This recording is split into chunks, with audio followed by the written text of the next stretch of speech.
The statement that I'm overpaid as a city manager, this statement fails to mention that I'm doing two jobs for the city. I'm the city manager and the BPU director. The combination is saving the city's general fund over $140,000 a year. Additionally, if one figured out what the general fund is paying of my current wages, it's around $79,000 per year, which is about 50% of what a similar sized community is paying a new city manager. Additionally, the average BPU director in Michigan is paid $196,119 per year, which is about what I make between the total of both jobs. The statement that city staffing has bloated under my watch from 68 to 78 full-time employees is misleading. Actually, the number is 69. However, if one did a little research, they would see historically the city has fluctuated between 65 and 88 full-time employees. And these are not administrators or all administrators. Actually, a very small portion are.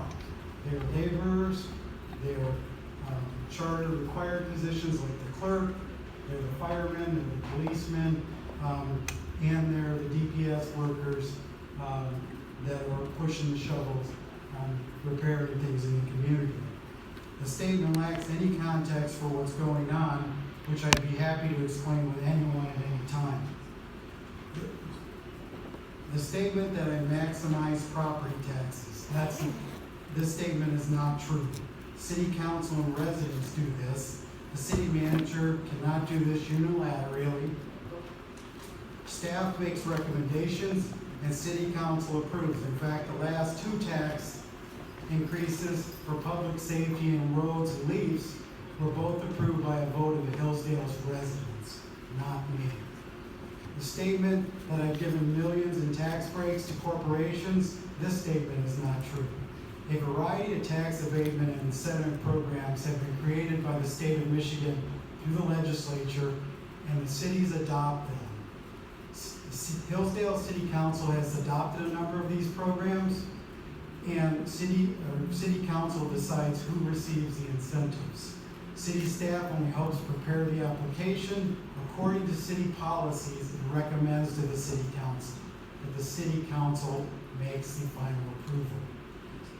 The statement that I initiated in enforcing SADs, this statement is partially true.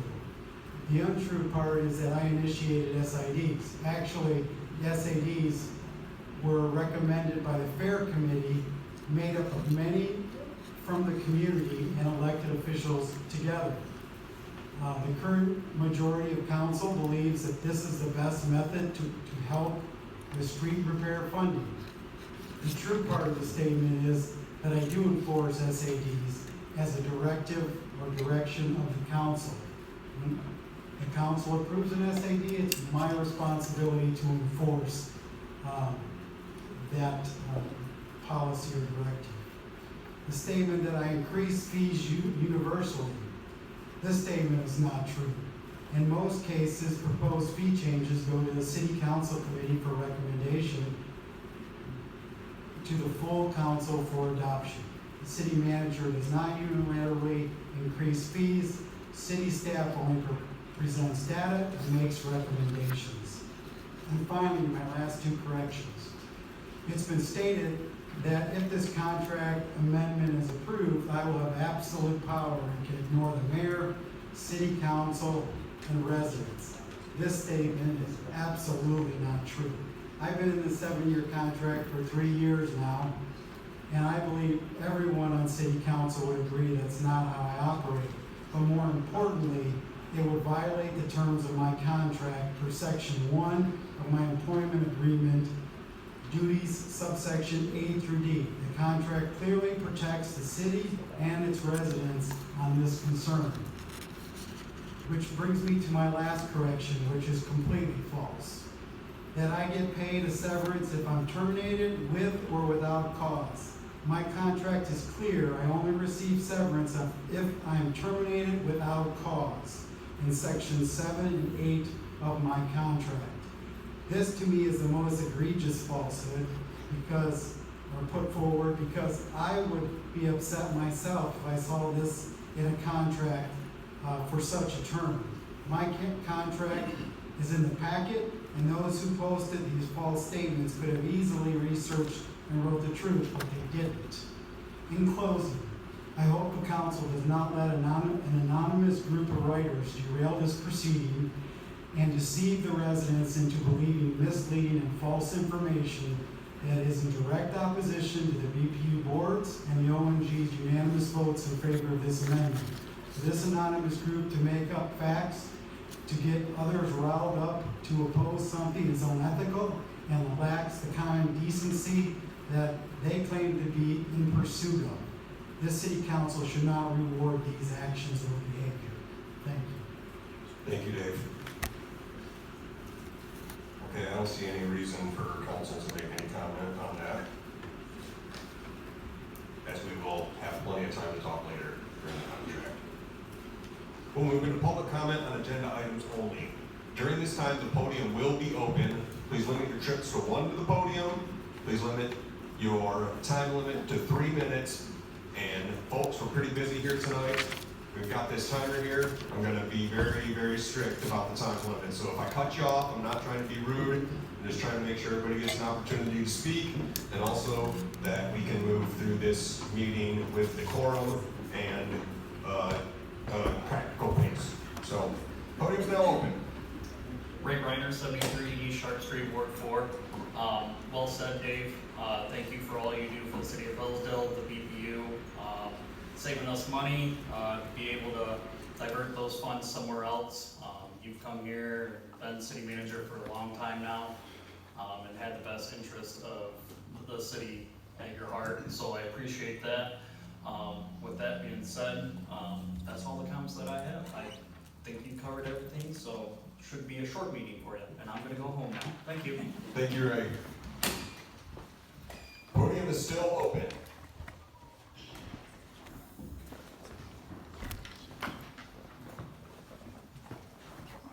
Good evening, Mr. Mayor and members of council. Some of you might recall, about 10 years ago, I sat in a chair. My name is Doug Terry. I served as the interim city manager for half of 2014, half of 2015, a little bit more than that. What I wanted to do is just explain to you a little bit of history of the city manager and its evolution here in Hillsdale. And right now, there's a temperament going on in our nation, maybe because of election, maybe because of biased TV commercials. Nonetheless, sometimes we need to lower the temperature a little bit and take a more methodical look at our government. One thing is, I wanted to just tell you about being a city manager. I retired from the city of Litchfield 3 years ago, and about 2 years ago, my phone started blowing up. I act now as an interim city manager for many cities, and I just want to tell you what the landscape of employment is. During my retirement, I was in Jackson sitting at Panda Express. Y'all know where that's at on West Ave. And they were looking for people, and they had a wage scale. And it said manager starting all the way down, $75,000. I retired from Litchfield at $65,000, and I thought, wow, I spent all this time in city management. It was a very rewarding career I've had for 40 years, over 40 years now. I just want to tell you that it's the devil in the details. City managers came into existence almost 100 years ago, and the reason why is because as technology grew and we started growing our infrastructure, our water mains, we had to protect our citizens from cholera and yellow fever. Somebody had to be there to make sure that we had chlorine to disinfect the water system. To take it a step further, it takes a certain amount of expertise, especially in the world of electricity, to produce, transmit, and distribute electricity takes a tremendous amount of expertise. Remember, it's the safety of our citizens and their welfare that we're looking after. I want to tell you, I was part of the committee that hired Dave. And I want to tell you that the landscape that we're in today's world, we are blessed to have Dave here as our city manager. Before council makes any moves toward eliminating Dave or the position of city manager, please review what other cities do. I really think. Thank you, Mr. Terry.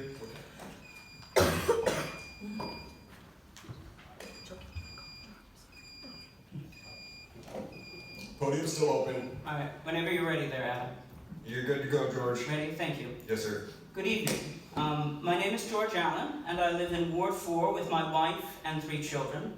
There are several matters on the agenda today I would like to address. First, I note with dismay that the O&G committee proposes that we spend $6,000 of the public money, plus travel expenses, to pay some guy from Florida to fly up and subject everyone to a 2-day leadership workshop. Coming at a time when we are simultaneously considering charging residents extra property taxes just to fix their roads, this waste of your budget seems doubly irresponsible. Second, I regret that I will likely not be present at the full public hearing regarding the Three Meadows development project, but for now I will say just this. I can think of nothing more out of character to Hillsdale and unwelcome to its longtime residents than the proposal of a massive condominium development managed by an HOA. The things they've already put up there are being rented at $1,800 a month. In what world is this a solution to a shortage of affordable housing? And furthermore, supported by our tax dollars in the form of tax breaks. The city government should not be attempting to artificially stimulate the local housing market by these methods, this picking of winners and losers through tax break incentives. Third and most seriously, I do want to thank Mr. Mackie for providing all that extra information and context to the complaints about this extension of his contract.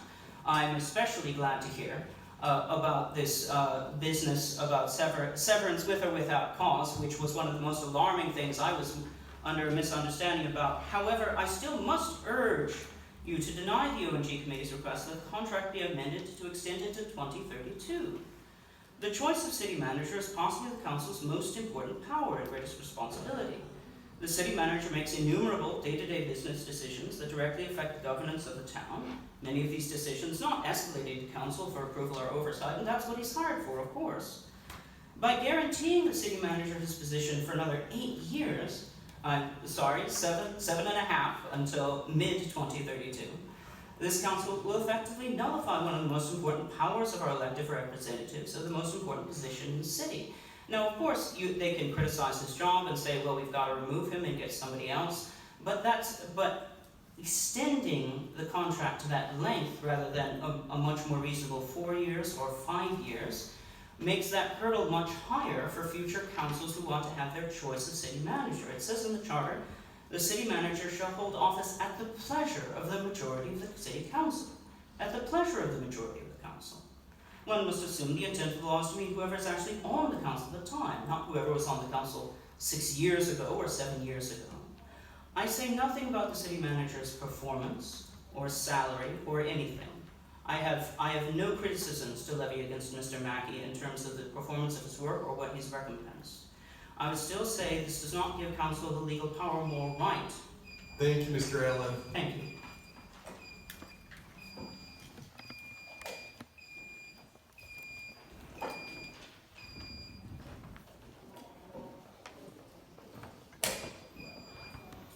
What the? Bloody. He knows who's up. All right, there we go. Thank you, Mayor. Josiah Lippincott, Ward 4. I want to talk tonight about Mr. Mackie's contract with the city. My main complaint about the way that these contracts are negotiated is that though Mackie is the most powerful administrative figure within the city, he's not elected. So he doesn't have any accountability to the people. Right now we have the council sitting up here, and the mayor and the city manager are sitting together. In between them, as well as subdivided through committees, the administrative and executive power within the city is not unified, and it's not fully accountable to the voters. So of course, when we have contract negotiations where people are upset with certain aspects of how the city is managed, we have events like this when we're talking about contracts, especially the length. I think each new city council, at the very minimum, should have the power to appoint the city manager that they would desire for the term that that exact council remains in power. So that's the starting point. There needs to be a direct connection between the vote and the people in power. But the more important point is that the city manager position should essentially be abolished and should be placed within the mayor's role. We should have a decisive executive who's in charge of the city, who's accountable to the voters. And this is a huge issue because a lot of us are witnessing what's happening in the city and we don't like it. I see an increase in homelessness, an increase in crime, an increase in drug addiction. We have infrastructure problems. We have questions about how we pay for the replacement of ongoing infrastructure. We have questions about just the overall management of the city, the number of employees, and all of these questions are being settled outside of direct connection with the voters. And I don't think that's the right way to conduct business. So the reason I'm asking tonight for the council not to approve this contract is because there's a lack of accountability going on here. This contract should be tied directly to the consent of the people of Hillsdale. The numbers, all of these things, it needs to be lined up to what we can expect as voters to see outcomes that we want. And that requires that we have a strong central executive that's voted for by the people. No more division of power. It makes accountability hard to have. So this is, again, the length of the terms of this contract, the massive severance. Look, fired without cause. Look, if you're fired by the people, that's cause enough. But when we don't have that kind of accountability, then we can ask for these terms, 18 months of severance. That's unbelievable to me. And the kind of salary that's being offered, that needs to be in line with what the voters want. It needs to be in line with someone who lives in the city, who's accountable to the voters. So again, that's the proposal I'm bringing here tonight is we need accountability, we need the consent of the governed. This is a problematic arrangement, to say the least.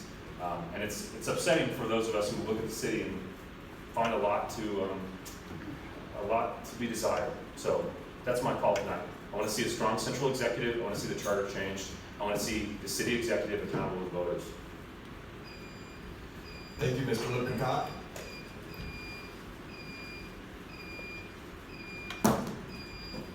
Podium's still open.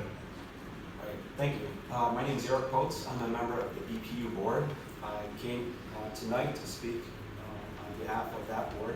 I'm also a member of the personnel committee. So we have a personnel committee that reports up, and you guys see all of our voting records and what's going on with what we have.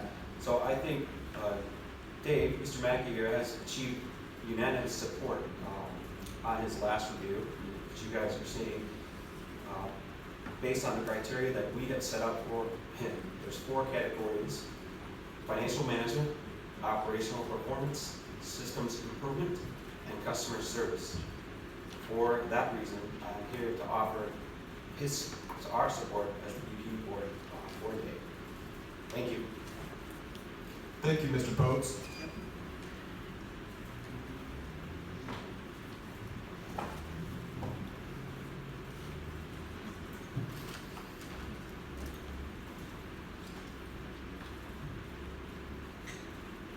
First off, it's so good to see you again, along with all the other council members. I was Mike Prince from Hillsdale as well, and known Dave for close to 7 years, Mr. Mackie.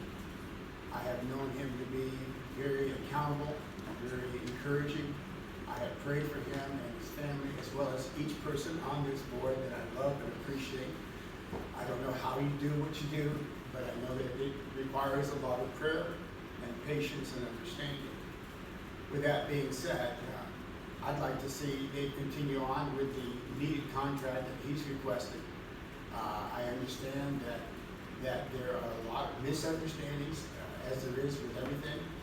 I simply give you a quick illustration that really applies to all of us, and that is the very fact that we have to be careful as a pastor, as a minister in the community, that this happening not too long ago, people coming into the church, sheep's in wolves' clothing. And it's our job as pastors to try to protect the sheep, as it is your responsibility to protect the citizens. And I know that, and I know that's a difficult job. And I know that you have to stand up for what you believe. But I do believe with all my heart that Dave has proved himself over and over again. And what he has done and what he wants to continue to do with the support of his friend. I do not represent the church, I represent me, a citizen here in Hillsdale that I love so very, very much. And so, while it's our job to try to do our best to protect each other, my prayer is that we would continue to believe what the Bible says and pay a man what it's worth. And be thankful for all that God allows us to work together as a team and not to put others aside that are truly making a difference in our communities. Thank you very much. Thank you, Pastor.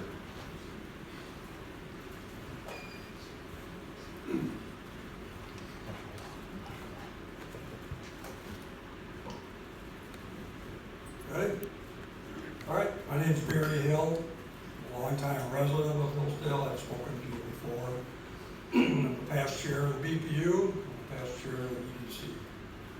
In those roles, I've worked a lot with David Mackie. I know him to be honest, truthful, hardworking, got the foresight to keep the city moving forward. In my working life, I was the president of a company that had 1,600 employees. So to say I've seen good managers, and some of them weren't so good, is an understatement. David is a great manager. He came here, organized the city where we had silos within departments, not sharing the resources back and forth, did that. He's done great things for the city. He inherited the roads. He didn't make those roads. Everybody's unhappy with the roads. But you've seen more work on the roads in the last couple of years than you have ever. So I'm in full support of his amendment, not his new contract, not what was out there on social media. Please just look and see what the amendment says. It needs to be supported. He works 24/7. I don't think any of you in this room work 24/7. So you talk about his wage, I think when you look at it on an hourly basis, he definitely didn't want to keep. He, was, all of us saw some of this stuff on social media, which I don't understand why some of your constituents called you because they saw the truth on social media. We know everything on the internet is true, right? So the stuff that was out there about his contract and his performance, if you saw that, was a person hiding behind a mask. And I seriously doubt if the Daily News would print anything that didn't have a person's name, address, and if they fact-checked the facts. So that, I think, got a lot of people stirred up in this room. And to say that Mr. Mackie pretty much works as a dictator that makes all these decisions. These people are his boss. He doesn't even have a vote at this meeting, for God's sake. So to think that he can go off and do whatever, you gotta be kidding me. So please, listen to what ONG said, listen to what BPU said. You entrusted them with vetting this whole situation, and then make your decision, hopefully, in support of Mr. Mackie. He does a great job. Thank you. Thank you, Mr. Hill.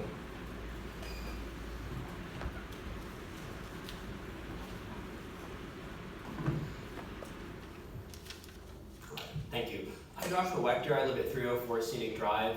It's clear to me so far tonight that Dave Mackie is the favored candidate of the city employees. I'm not an employee of the city. That is to say, my life's wages haven't been earned from taxpayer dollars. So I'd like to give my thoughts on the subject. Dave Mackie, it seems simple to me, despite all that he had to say at the beginning. He wants a raise, and my quality of life has gotten worse in this city. This city's gotten worse. We have crime. I have to pay extra $5,000 either all at once or at usurious interest rates in order to get my roads fixed on top of the 2 different property assessments I already pay. Crime has gotten out of control. It's clear that things are not better. But we're being told we need to trust the experts. And if there's anything that I've learned in the past 4 years, it's that experts really aren't to be trusted.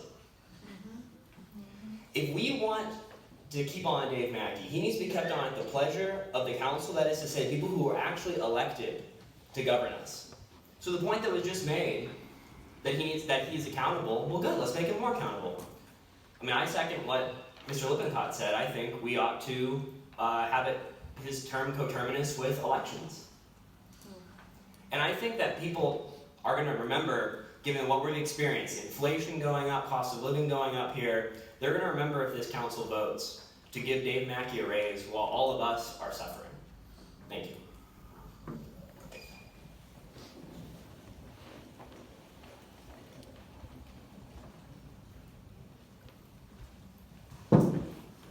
Good evening. Chris Somnar, 1133 Meadow Lane, and business owner, local business owner here at Vested Risk Strategies. I've lived here all but 6 years of my life, not just the last 6, and I can tell you I have served on a number of committees, including the Zoning Board of Appeals, the BPU, chaired the TIFA for over a decade.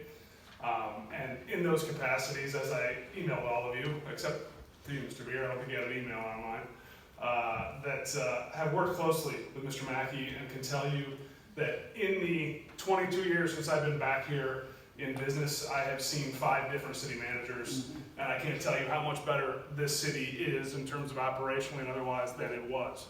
So I think and if you look around to other communities, where we are in terms of where we could be. While it's 100% not on the agenda tonight, and this whole discussion of a mayoral form of government would be a disaster for Hillsdale, and if that's the mindset we're bringing into this, then you guys should approve this extension for no other reason, despite Mr. Mackie's excellent performance, than to protect us and protect future councils from itself. Right? To try and bring in someone with the skill set that Mr. Mackie has, to finish the idea that Mr. Terry was just bringing up, there is an incredible amount of competence required. And I saw this serving on the BPU board, whether that's trying to deal with regulations at the wastewater plant, unfunded mandates to replace lead lines, right, in terms of coming back to the houses, upgrading electrical systems, not to mention the fact that you're trying to repair roads, keep everybody happy with leaf debris pickup, run public safety, and all the other operations of city government. Absolutely reiterate my email, which is, and I'm sure there are others who will come up and told the accomplishments of Mr. Mackie, but just if we had something that where the city manager served at the pleasure of this board for every 2 to 3 years when elections came up, you would not be able to recruit a candidate. And Mr. Terry can tell you the last time we went through this, how difficult it was to find and recruit and draw the right candidate here to Hillsdale. And Mr. Mackie has done an outstanding job. Thank you. Sounds like we need a dictator. Hail Caesar. Hey, zip it. Hello. I apologize. I have a laryngitis, so I'll try to speak as slow and clear as possible. My name is Melissa Deschard, and I'm the Executive Director of Hillsdale Community Thrift. And I just want to say to Mr. Mackie, thank you for everything that you are doing. I apologize at this time. You're in the spotlight, and I'm not, and so I'm sorry. Thank you for taking a little bit off of me today. The thing that I have found living in Hillsdale since 1995 and living in Florida for 6 years is that everyone's never happy. Somebody's always unhappy with something, but it's always what is best for the city as a whole. And from the one thing that I have seen is many people are complaining about the $5,000 extra to get our roads fixed.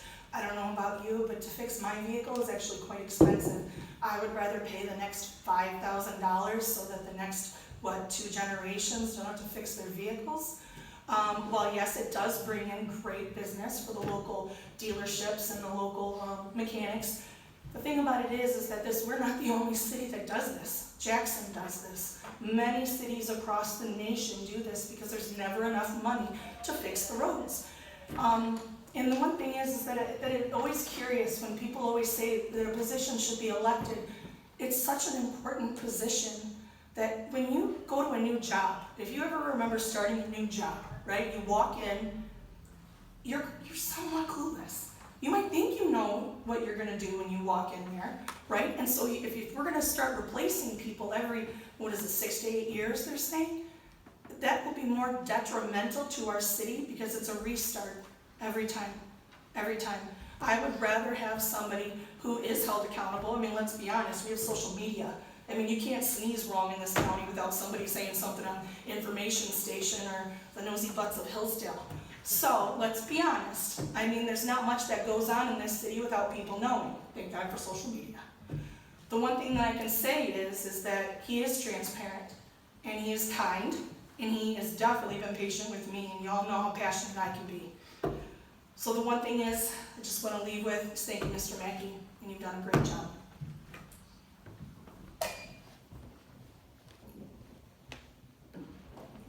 Podium's still open.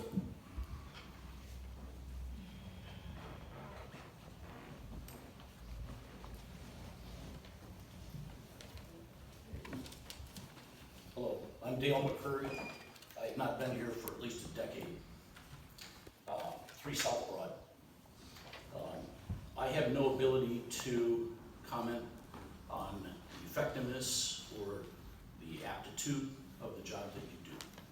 What I do have the ability to do is comment about how I perceive in times of great inflation and times of fiscal stress for everyone, that there's a 33% raise that's being proposed and a 3-year severance at $240 or $250. That's $750,000. And in 1 year, that could equal $1 million, and I never saw $1 million in a year. So my comment is that it's distasteful, I think, for the public to see civil servants be awarded large sums of money. And I read the comments about your job performance, and although all favorable, my bottom line was you do your job, and you do your job pretty well. But I'm not sure if a 33% raise and a $750,000 severance, even if not for cause, there are lots of people that are relieved of responsibilities without cause. And so my comment is that I think these things could be tempered. I have no objection to somebody being paid what they're worth, but I think there's a temperance. Thank you. Thank you.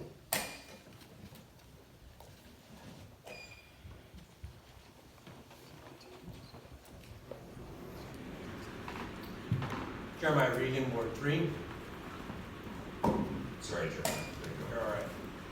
We have a couple citizens come up and tell us that we need the expertise of the city manager. And it brings up the question of whether we as citizens are capable of self-government or whether we must rely on experts to direct our lives. The proponents of expert rules say that citizens cannot govern themselves. That may cause one to question why we should take those citizens' opinions seriously if they're not capable of governing themselves. Mr. Mackie has told us he does not create the policies such as the special assessment districts that he enforces. That's true enough, but any of us who have been in this council chamber have seen him prevail on the members of council and on the citizens by telling them they will not get a new road in their lifetime unless they submit to the special assessment, knows the influence that he wields. He smirks now. A common example of his condescension toward the citizens of this city. Now, the Constitution vests executive authority in the president, but he serves at the pleasure of the people. The city manager model is designed to ensure that the city manager is not accountable to the people. That is a bad model for those who believe that citizens can govern themselves, as I do. Mr. Mackie surely disagrees. But that should be up to the discretion of the council. This council and the next council. This council is about to be replaced. We have several council members who will not be serving in a few short weeks. This vote should be left to the newly elected city council, that the will of the people may be expressed as regards Mr. Mackie's contract. And if those people decide that, for example, they are not satisfied with the city manager who is not subject to the rules he enforces on the citizens, they may choose to hire a new city manager. That decision should be left to the people. It is a fundamental rule that a ruler of a free society that a ruler ought to be subject to the same rules he enforces on others. So in closing, I would recommend that the council not extend Mr. Mackie's contract at this time. There's plenty of time remaining on it and plenty of time for calm deliberation by the people's newly elected representatives. Thank you. Thank you.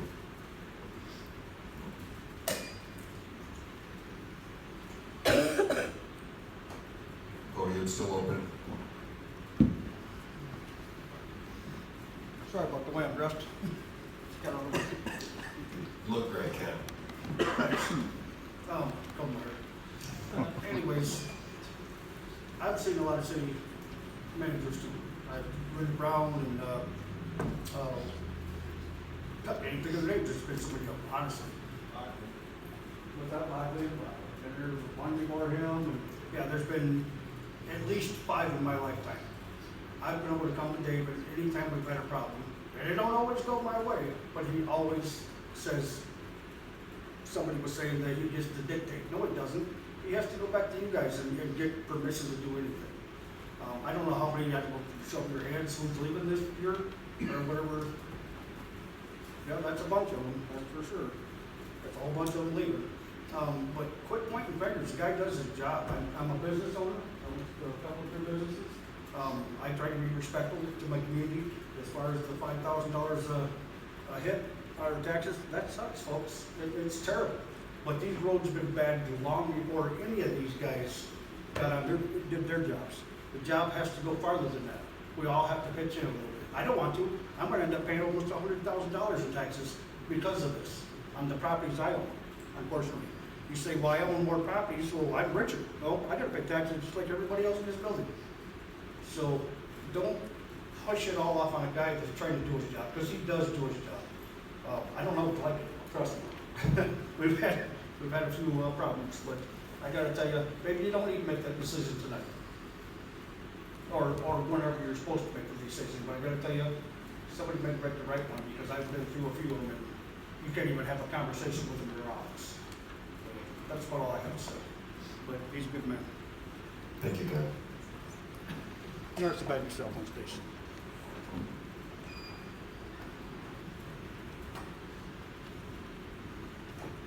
CJ Towngrave. I don't have any complaints about the job that's being done, but I wanted to reiterate what the gentleman was saying in regards to, is this the time to increase it 33%? It's a struggle. It is a very big struggle what's going on right now, and I think the timing, if I heard right, we are 3 years into a 7-year contract, which means 4 more years. Why are we doing this now? Why don't we wait? Put it on the back burner. It's not to say that Dave isn't doing a great job and that he's worth it. That has nothing to do with it. It has to do with, can the city handle the expense? And when you're increasing it that much, and you are doing the special assessments and these, and I understand that the voters voted, the ones that actually voted to increase some of these, what do you call them? Anyway, that just passed, the 3 that just passed in August. Thank you. It is really a stress on normal citizens, and I just think that the council needs to rethink the timing. Just so that the citizenry feels like they're being heard. Thank you.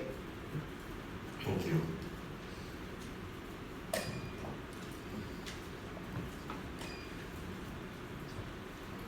Podium's still open.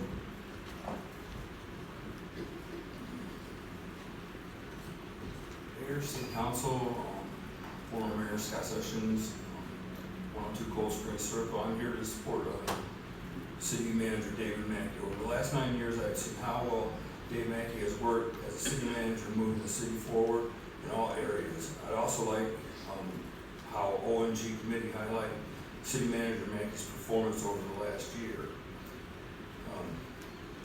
We need to keep Dave Mackie as the Hillsdale City Manager due to his experience and his leadership, his dedication, and his will to make Hillsdale a better community to live in. I'm asking you to support Dave Mackie as the City Manager of Hillsdale. Thank you. Thank you.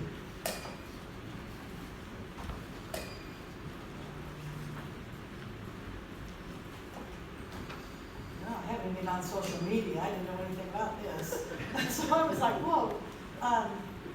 My thing is, my question is, why now for an increase, and why now to extend the contract? Is he got another job offer, and you guys want to keep him? So what is the why? And then also, a 33% increase, we just got $100,000, or I think we got the $100,000 from the college from vacating the street, plus the 1.7 million that's gonna go in an endowment. So that money, I thought, was possibly gonna go for the roads, which it's not on the agenda, so I won't talk about that right now. But again, my question is, why now? And I mean, if he does have 4 years left, and I don't know if he's, I mean, I see things in town I'd like to change, but as far as a job, I'm not even gonna comment. Just why now?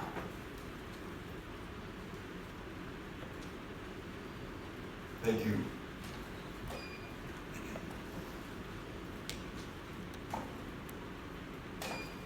Hi, my name is Elias McConnell. I'm in Ward 3. There's been a few things that I agree with, a few things I disagree with. One of them would be, or something I agree with is, I don't understand why now. It doesn't make sense to me. I'm a small business owner here in Hillsdale. If one of my employees came to me and said, hey, I want to make it so I can work here for the next decade, and I would go, cool, why? And I'd want to know the reason behind why are they staying. Do they love their job? Are they staying for that reason, or are they just staying because it's security and that's why they want to extend? And then the next question would be, are they asking for more money? And then I'd say, why? Why are you asking for more money right now? You know the company's not doing well. That's what the city government is doing right now. I don't understand why this is the thing. We have two people who can't be reelected here currently. I'm just wondering why we can't push this into November, or actually, that's when the election is, but I don't know when you guys actually change office. But I would just suggest that you move that on to next year and let's talk about it. He's got plenty of time left to show that he's still what seems like a decent human being. I don't hear a lot of complaints about how terrible he's done his job, but I think extending his contract any amount of time is just let it play out, let it go a little bit. Thanks. Thank you.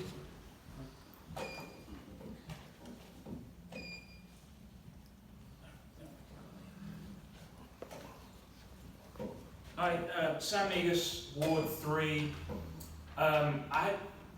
Mr. Mackie may have addressed this point before I walked in, so I apologize and would welcome a correction here, but it was my understanding that there's something in the city charter saying that the city manager has to live in the city.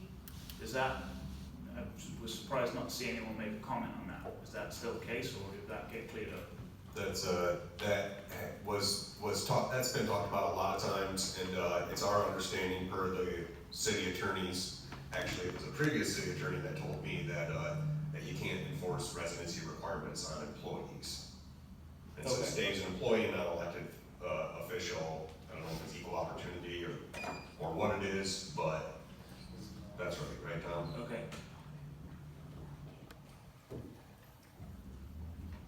They were held to be unconstitutional. Okay, well, I'm not in favor of things that are unconstitutional. Although it sounds like that might have been rammed through the 14th Amendment like everything else. I'm not in favor of most of those either. But there's nothing we can do about it at this particular level, alas. Secession, repeal, I don't know, we tried a few of those. Anyway, that seemed like a good argument to me. I didn't wish to impugn Mr. Mackie's performance. I think the council is probably competent to judge that, and you know, I don't want to make anything bordering on a personal comment, but if that was the case, that would seem to be a valid concern to me. Although the fact that we can't enforce things of that nature on a public employee would seem to be an additional point in favor of Mr. Lippincott's suggestion that executive power is better vested in an office that is elective and directly accountable. Some of the comments that have been made against that are understandable and coherent, that you need expertise. the implication being that we can't rely on people to find a candidate with sufficient competency, or if you did, you can't rely on people to vote for them. The implication is that people are stupid. I'm a pessimist, I tend to agree with that. People are stupid. The problem with that is those are basic arguments against democracy. As my fellow countryman, fellow lover of America, but unlike me, not a naturalized American, Winston Churchill famously quipped, "Democracy is the worst form of government, with the single exception of all of the other ones." It is what it is. If you don't trust the people to vote for a good mayor, then I guess we're all just screwed. The thing that I'm more concerned about that we're not talking about today, I'll probably come back when it's properly on the agenda, but it is on the agenda as new business, which is setting a date to talk about Three Meadows. I think we could find more creative ways to solve the housing shortage, and I would rather see our housing problem solved with houses that look like they belong here rather than could be picked up and plopped anywhere. I like this place because it is where it is and it is what it is, and I don't care for more houses that could be pooped out in any town from here to Timbuktu, but I'll come back and complain about that another day. Thank you, Sam.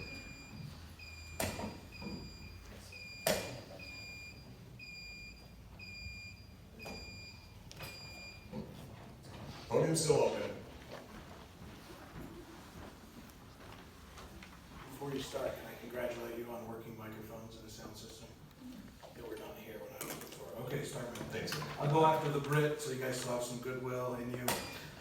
Thank you, Mr. Mayor, Councilman, Councilwoman. It's been a little while since I've been in this room. Typically it was on the other side of the dais here, but I'm happy that there are others who are willing to serve on the council, which is basically volunteer work without the feel-goods. I also had to show up to congratulate Councilman Sharp on his many years of service. We disagreed about many things over the years, but I respect his contributions to our city. I've come to speak about the amendments to the city manager's contract. I should start by saying that I think Dave Mackie has done good work and also helped calm Hillsdale ship in troubled waters that it was in when he arrived. In many cases, he has helped the mayor and council dig out of the hole we found ourselves in a little less than a decade ago. To balance that out, though, I believe that the people should be in charge, and that it's a fundamental failure of government to ask taxpayers for more money to deliver basic services, especially in light of this contract amendment approved by the ONG committee. Many families are scraping by in our city. We're a poor city, and sometimes poor cities are just priced out of things that more wealthy cities enjoy. A $200,000 city manager / BPU director is one of them.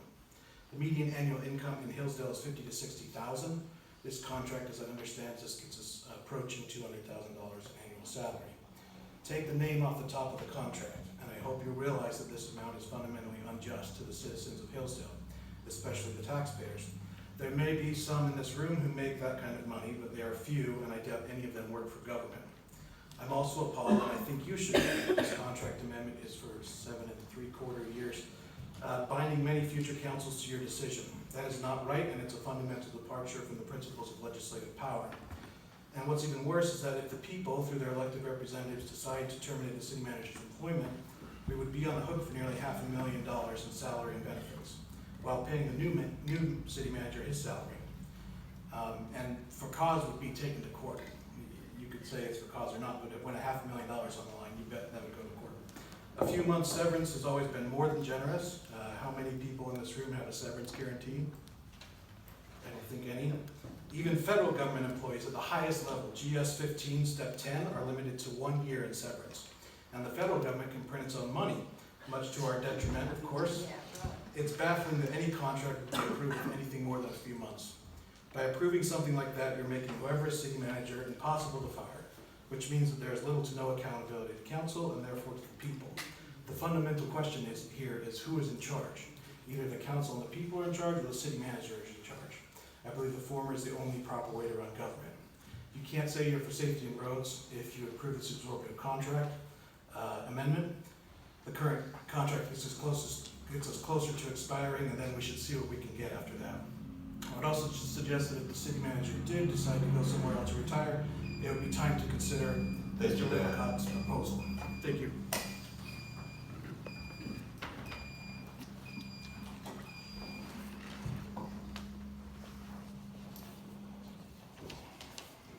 Good evening, everyone. Jordan Adams, Ward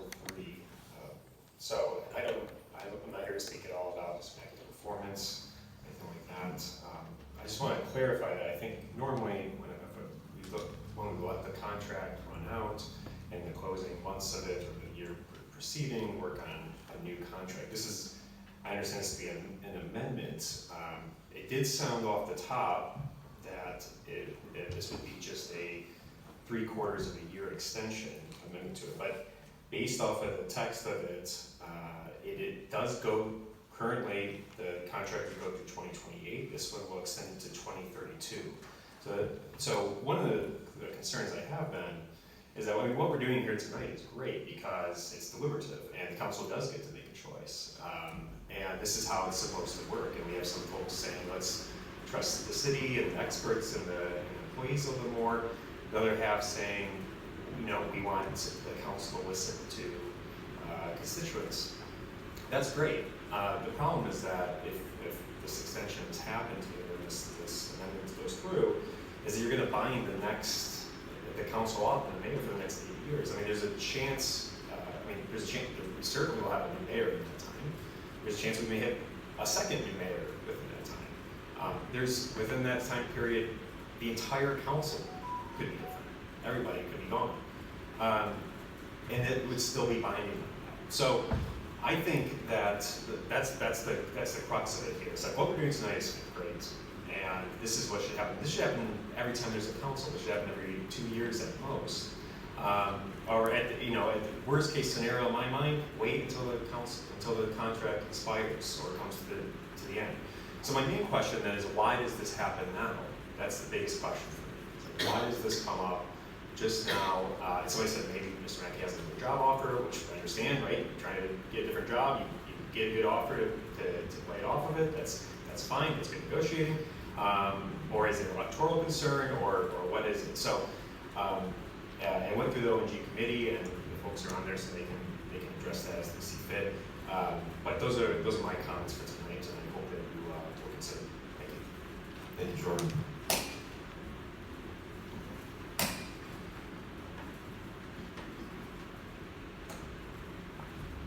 Podium's still open.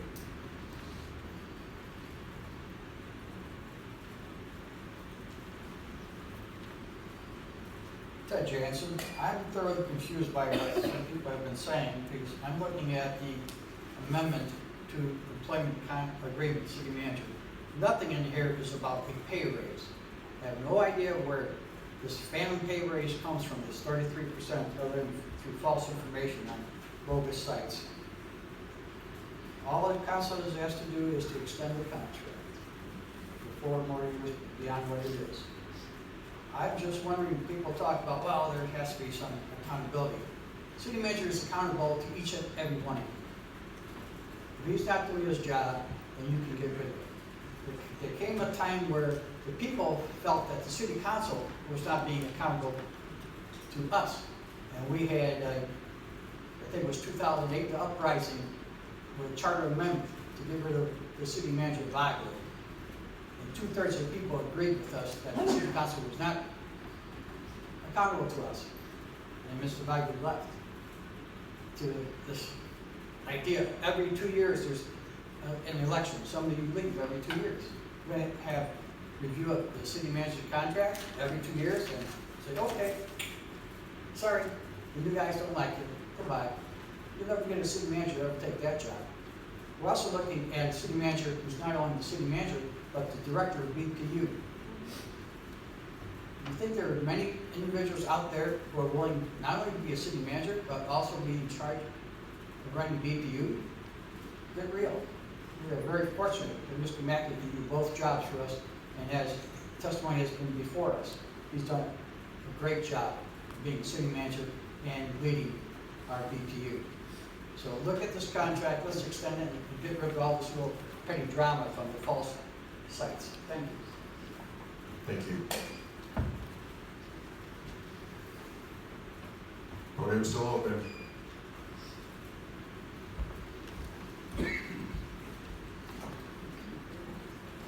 My name's Russell. You've heard a lot of people, so I'll be quick. I oppose the extension of the city manager contract. I think it's foolish that the council would tie the hands of future elected representatives in this way. It's incredibly lengthy contract. 4 years is the current one. Why double it? Why double the severance? There aren't good reasons to do that, and I think it's deeply irresponsible if the board, city councilmen, vote to establish this in light of hamstringing future city councils from the most powerful and effective tool for holding folks accountable. It's not a personal slight, but it's a really foolish precedent to behave this way. So, real quick, thanks. Thank you.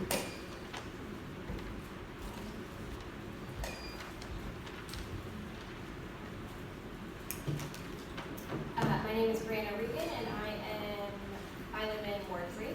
I would just like to say that I do not support the extension of the city manager's contract at this time. I think if the city manager is doing a good job, as many claim that he is, then shorter-term contracts that are more accountable to the people and their representatives on the council should be easy to approve. And at the very least, I would just urge the current council to delay any vote on new contracts until after the election. Thank you. Thank you.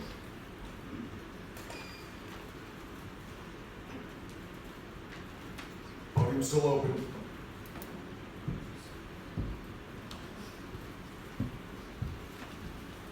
Good evening, Mayor, Council, City Manager. My name is Ivan Grasic. I live in Ward 3, and I did not have a very pleasant experience with the city manager over the last 6 to 24 months. While there was a survey being done for the fixing of our street, it was discovered that the back fence in our property was jutting out too far into the back alley. That fence had been there when we bought the property in 2000. We had had that fence, we believed that that was our property, nobody had ever told us otherwise, and we were told that we need to move it. And when we tried to reason with the city, went with Jason Blake, some other people, we talked to them. It took a while. It took about 18 months before finally in May we were shut down and said, no, you gotta move the fence. And at that point, my wife went and talked in front of the Public Works Committee, and it was unanimous by Councilman Veer, Soha, and Palladino that we should have an extension until September 1st.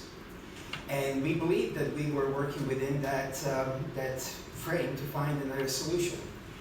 What had happened, that we received about a month and a half later, a letter from Mr. Mackie informing us that we need to take the fence down now, by July 1st. We reached out to Mayor Stockford. We reached out to Councilman Palladino, and they said, no, that is not correct. You in fact have until September 1st. That is a legally binding deadline extension. We thought we were still working within the rules, and in early August, we actually got a lawsuit from the city against us, which was completely shocking. We couldn't believe that such a thing could happen because we believed we were working through the rules. We again reached out to Mayor Stockford and Councilman Palladino, and they said no, they cannot do that. You have legally until September 1st to actually find another solution for your back fence. Mr. Mackie at that point said, when Mayor Stockford actually told him that you can't do this, he said, I do not recognize the authority of the council committees. The lawsuit stands. And at that point, the only thing we could do is just move our fence.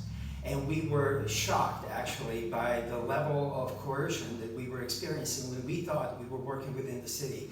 That's an expense of $23.50 that we had to bear without being reimbursed for it, despite the fact that we had received multiple city permits to upgrade that fence. So I do not see the accountability by the city manager to the council. Thank you, Ivan.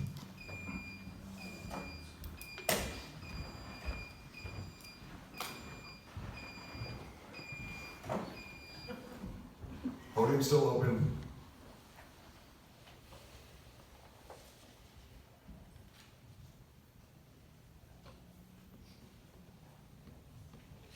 Alrighty, we'll close the podium. We'll move into the consent agenda.